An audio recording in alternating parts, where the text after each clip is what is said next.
말씀 사도행전 2장 37절에서 41절까지 말씀입니다. 신약성경 190쪽입니다.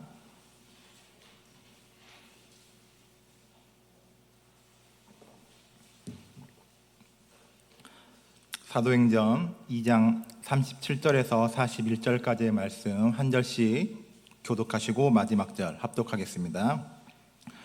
그들이 이 말을 듣고 마음에 찔려 베드로와 다른 사도들에게 물어 이르되 형제들아 우리가 어찌할꼬 하거늘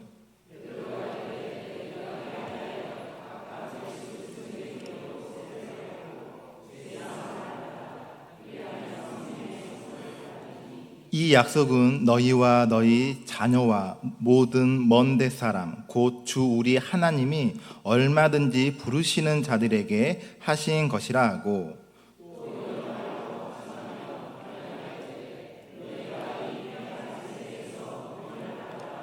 함께 읽겠습니다. 그 말을 받은 사람들은 세례를 받음에 이날의 신도 수가 3,000이라 더하더라.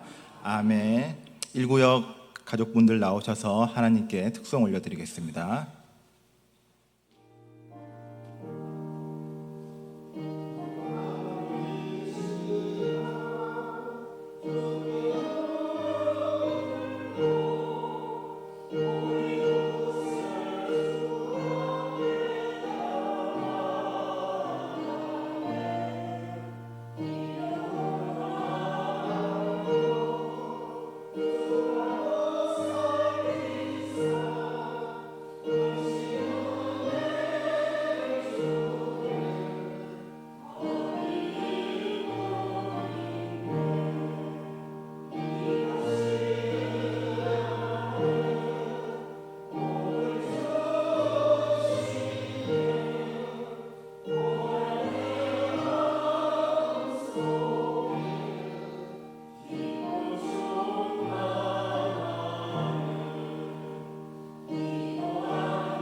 아멘. 지난 우리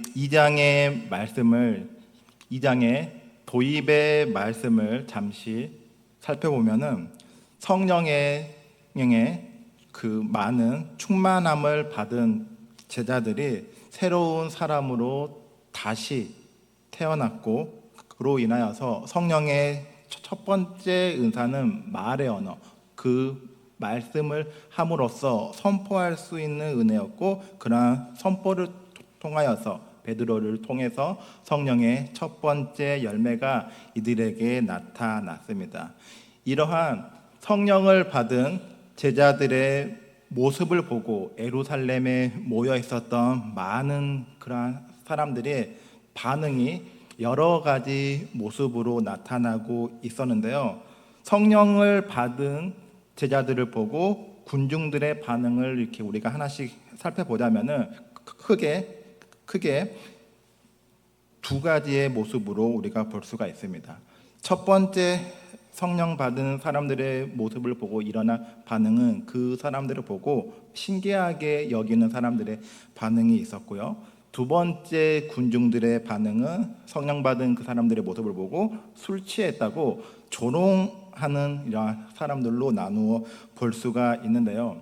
성령으로 충만해진 베드로는 자기 자신들이 성령을 통해서 각각의 여러 나라의 그 말로 하고 말하는 그러한 선포하는 모습을 보고 우리는 지금 성령을 받아서 이렇게 하고 있는데 밖에 있는 군중들로 하여금 술 취했다고 비난을 받게 되자 성령의 능력으로 그곳에 있던 많은 사람들에게 선포를 하게 되는데요.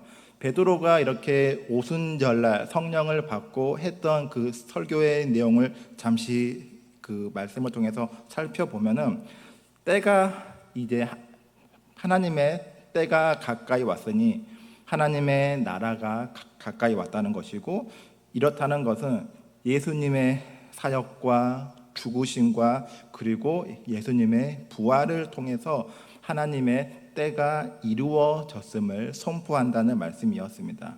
예수님께서 다시 죽으신 가운데 부활하심으로 새 이스라엘의 메시아적 왕으로서 다시 하늘로 올라가셔서 하나님 우편에 오르셨고, 오늘 이 자리에 오늘 우리가 모여있던 이곳에 임하신 성령은 그리스도께서 함께 하시는 하나님의 권세와 영광의 표징으로서 메시아의 시대는 다시 오실 그리스도의 재림과 함께 완성되는 것이고, 그리고 이곳에 남아있는 우리들은 용서와 성령을 통해서 우리가 구원받을 수가 있는데, 구원받을 수 있는 길은 오직 성령을 통하여서 회개함으로써 얻게 된다고 이렇게 설교를 하면서 선포를 했습니다. 이 날에 이러한 그 베드로의 설교를 듣고 세례를 받은 사람이 3,000명이 넘었다고 기록되어 있고, 또한 이들은 세례를 받은 사람들은 이걸로 끝나지 않고 사도들의 가르침을 받기 시작했고 서로 교제하고 이들 역시 함께 모여서 오로지 기도하기에 힘썼다고 이렇게 기록되어 있습니다. 3,000명이나 되는 많은 사람들이 베드로의 설교를 듣고 회개를 하고 세례를 받게 되었는데, 3,000명이라고 하는 이 많은 사람들은 과연 어떠한 사람들이었을까요? 제가 앞서서 성령 받은 그 사람들을 보고 군중들의 반응이 두 가지로 나타났다고 했는데, 그 3,000명의 사람들은 그 신기해하고 그러한 모습을 보고 놀랐던 사람들이었을까요? 아니면 반대로 술 취했다고 조롱하던 그 사람들이 그 3,000명 속에 포함되어 있을까요? 베드로의 그러한 그 설교를 듣고 회개했던 그 사람들은 바로 교회에 대해서 관한 의심과 절망을 가지고 있던 사람들이었습니다. 다시 말하면은 구원자와 구원에 대한 의심과 절망을 가지고 있던 사람들이 그 베드로의 설교를 듣고 회심했던 3,000명 속에 속해 있던 이러한 사람들이었는데, 이들은 항상 베드로의 설교를 듣기 전부터, 성령이 오시기 전부터, 예수님께서 이 땅에 오셨을 때부터, 예수님이 있었을 때도 마찬가지로 항상 의심이 있었고 구원에 대한 확신이 없었습니다. 그래서 이러한 많은 사람들은 예수님이 있었을 때도 예수님을 믿지 않고 오로지 비방을 했었는데요. 이들이 보고 있었던 예수님은 어떠한 이미지였냐면요, 누가복음 7장 34절에 나와 있는데요. 함께 읽어보겠습니다. 인자는 와서 먹고 마시매 너희 말이 보라 먹기를 탐하고 포도주를 즐기는 사람이요 세리와 죄인의 친구로다 하니. 아멘. 군중들이 바라보고 있는 예수님의 모습은 방금 읽었던 이러한 모습이었습니다. 긍정적인 모습은 아니었던 거죠. 이들이 바라봤을 때 하나님의 아들이신데, 이들이 바라봤을 때 예수님은 먹기를 좋아하고 포도주를 즐기는 사람이고 아무도 가까이 하지 않는 세리와 죄인의 친구로서 이렇게 바라보고 있었습니다. 베드로는 예수님과 함께 할 때부터 군중들에 의해서 이미 하나님의 아들로 왔음에 불구하고 이러한 군중들이 예수님을 이렇게 바라보면서 여론 심판을 이미 당하고 있었던 예수님의 모습을 똑똑하게 기억하고 있었기 때문에 마치 지금 자기 자신들을 향해서 술 취했다고 조롱하는 그러한 사람들을 바라보면서 베드로의 입장에서는 어쩌면은 수치스럽고 불합리하다고 그렇게 생각할 수도 있었던 것 같아요. 그렇기 때문에 그 베드로가 이러한 선포를 할 때는 그냥 자기가 가지고 있던 생각을 선포했던 게 아니라 구약의 예언서 말씀을 통해서 선포를 했었는데요.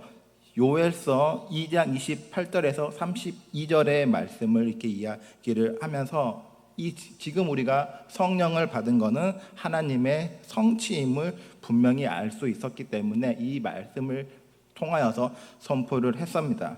우리 다 같이 요엘서 2장 28절부터 32절까지 함께 읽어보겠습니다. 그 후에 내가 내 영을 만민에게 부어주리니 너희 자녀들이 장래일을 말할 것이며 너희 늙은이는 꿈을 꾸며 너희 젊은이는 이상을 볼 것이며 그때 내가 또 내 영을 남종과 여종에게 부어줄 것이며 내가 이적을 하늘과 땅에 베풀리니 곧 피와 불과 연기 기둥이라. 여호와의 크고 두려운 날이 이르기 전에 해가 어두워지고 달이 핏빛같이 변하려니와 누구든지 여호와의 이름을 부르는 자는 구원을 얻으리니 이는 나 여호와의 말대로 시온산과 예루살렘에서 피할 자가 있을 것이며 남은 자 중에 나 여호와의 부름을 받을 자가 있을 것임이니라. 아멘. 요엘서에서는 하나님의 영, 즉 베드로와 많은 사람들에게 임했던 성령이 모든 사람에게, 심지어 남종과 여종에까지 모든 사람에게 임하게 될 때가 바로 그때가 마지막 때라고 이렇게 이야기를 하고 있습니다. 마지막 때가 되면은 어떻게 된다고 이야기를 하고 있죠? 마지막 때가 될 때는 방금 읽었던 말씀처럼 피와 불과 연기 구름이 나타나고 해가 어두워지고 달이 핏빛같이 붉어질 건데 이러한 날이 주님의 날이 오시기 전에 마지막 때에 전조 현상으로 임하게 될 것이고 이러한 하늘이 붉어지고 핏빛으로 이렇게 바뀌기 전에 그 전에 먼저 일어나는 사건이 바로 모든 사람에게 남종과 여종들에게까지 모든 사람들에게 남녀를 가리지 않고 성령을 부어 주겠다고 하는 이 요엘서의 예언의 말씀입니다. 다락방에 있었던 120여 명의 모든 사람들이 성령을 받게 되었는데요. 물론 그 안에는, 그곳에는 예수님과 함께 했었던 사도들도 있었지만 그들 가운데서 우리가 정확히 알 수 없는 그들의 직업과 신분을 정확히 알 수는 없겠지만 요엘이 예언했던 말씀처럼 남종과 여종까지 모든 사람들이 다 성령을 받았다는 것입니다. 이전까지는 이 오순절날 성령이 임하기 전까지는 성령은 아무한테나 임하는 것이 아니었습니다. 하나님으로부터 특별하게 선택받은 사람들에게만 성령이 임했었는데 누가복음에 그 기록되었던 그 성령에 임한 그 사람들을 살펴보면은 예수님의 어머니이신 마리아가 성령이 임하였고 성령을 통하여서 예수님을 잉태하게 되었고, 또 마리아 말고도 마리아와 친척 관계이자 세례 요한의 어머니였던 엘리사벳도 성령의 충만함을 받았다고 기록되어져 있고요. 또한 그 역시 세례 요한의 아버지였던 사가랴도 성령의 그 충만함을 받았다고 기록되어 있습니다. 그리고 마지막으로 예수님도 역시 세례 요한으로부터 세례를 받았을 때 성령이 임하게 되는데요.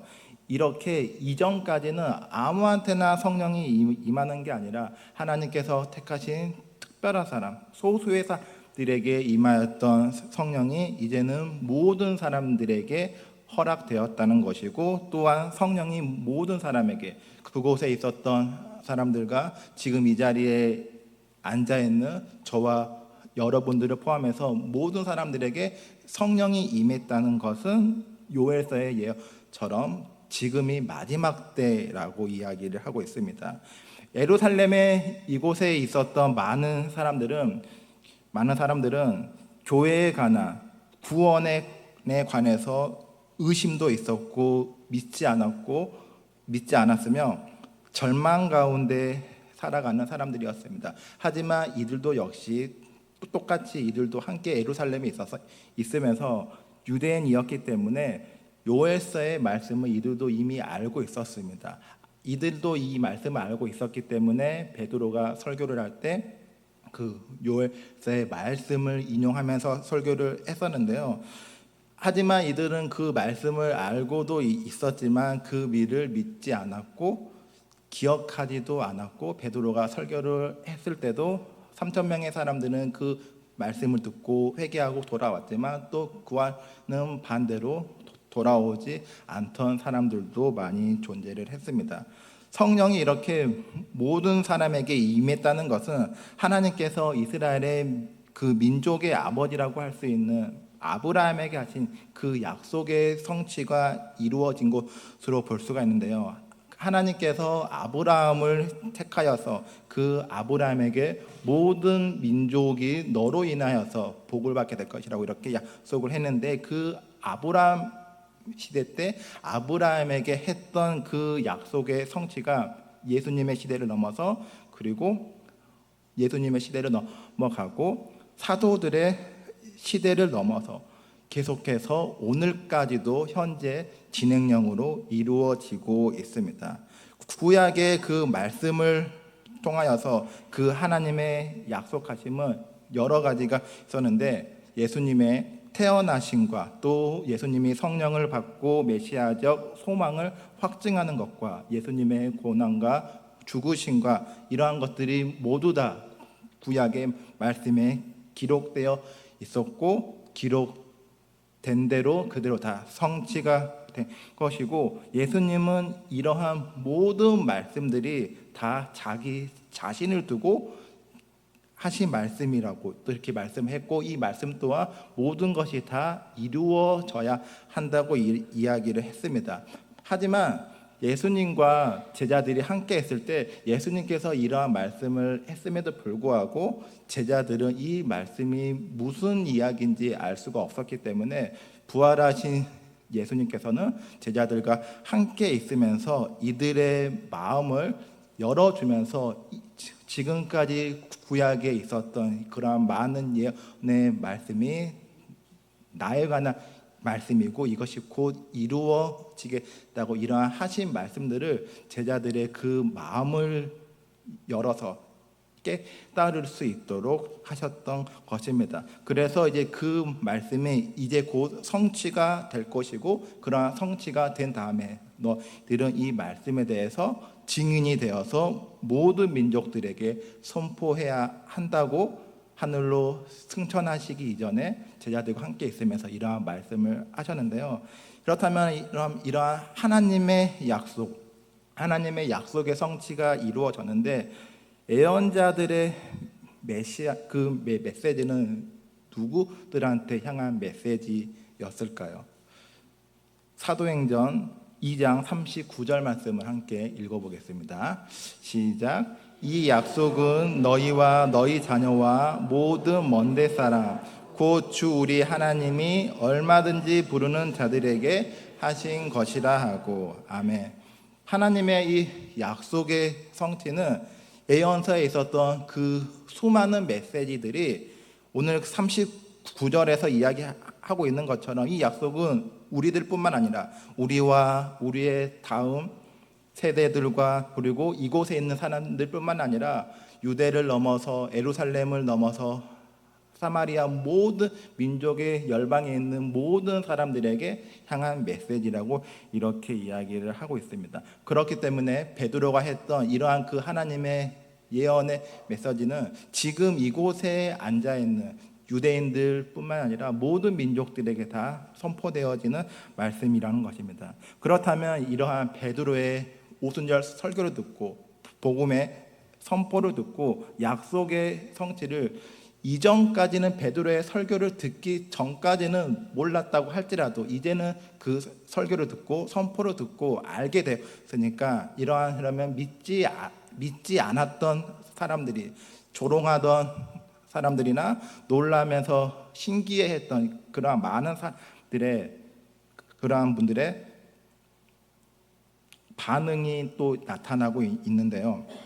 이러한 반응들은 어떻게 이루어지냐면은 그 베드로의 말씀을 들은 이러한 많은 사람들은 그렇다면은 이제는 우리가 어떻게 해야 합니까? 이제 그 베드로의 설교를 통해서 이제는 많은 사람들이, 모든 사람이 성령을 받았고 또 성령이 받았다는 것은 마지막 때라는 건데 그렇다면 이제 우리가 그것을 알았으니, 이해했으니, 그렇다면 우리가 이제 어떻게 해야 합니까? 그 다음 상황을 그 많은 사람들은 알고 싶어 합니다.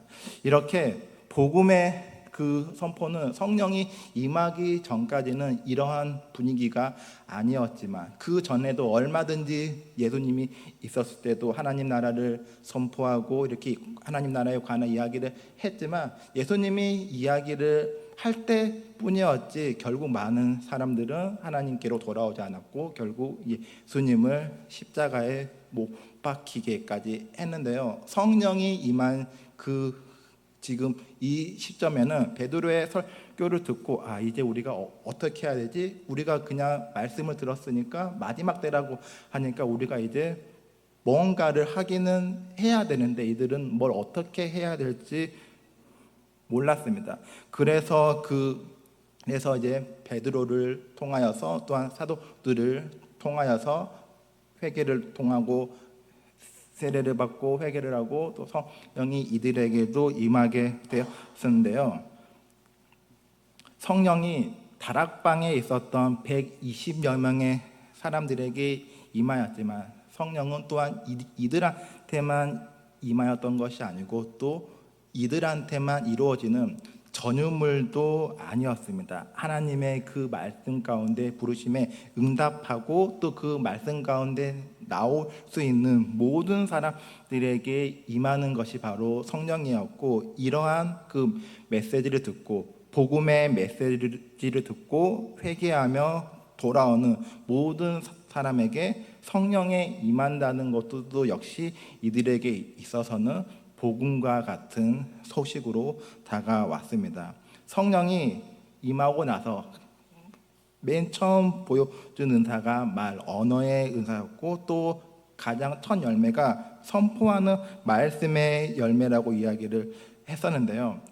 선포했던 이러한 베드로가 그 알고 있었던 이러한 능력으로 선포를 한 게 아니라 또한 이것도 역시 성령으로 인하여서 선포할 수 있도록 베드로 그 안에서 내주하고 있었던 성령의 능력에 의해서 그 복음이 선포되었고, 또한 그곳에 함께하고 있었던 많은 군중들을 회개할 수 있도록 한 것도 역시 베드로의 입술을 통하여서 선포는 이루어졌지만 그것 역시도 다 이루시는 분은 성령 하나님이고, 이러한 말씀도 역시 하나님의 예언 가운데 있었다는 것입니다. 그 지금까지는 교회에 대해서 구원에 관해서 의심과 절망을 밖에 없었던 사람들에게 회개하고 세례를 받고 구원의 길에 이제 이들이 오를 수가 있었는데요.